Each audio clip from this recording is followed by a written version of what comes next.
This literature kit on Crisscross by Lynn Ray Perkins incorporates a variety of challenging questions that deal with opinions of the reader and asks for evidence from the text to support those opinions.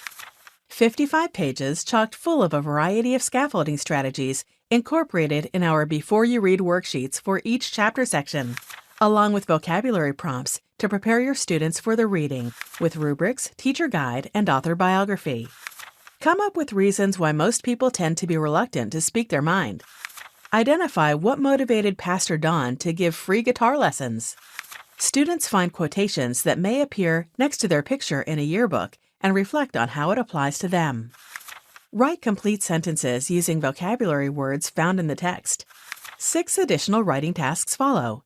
Supplement an existing unit with in-depth writing tasks, such as designing an information card for the rhododendron plant. A word search puzzle and comprehension quiz ends the unit. The easy marking answer key works by lining up perfectly with the matching question pages. 3 color posters, which are graphic organizers, completes the resource. List the main events from the novel in the order in which they happened on a sequence chart. Visit our website to see more novel study guides just like it.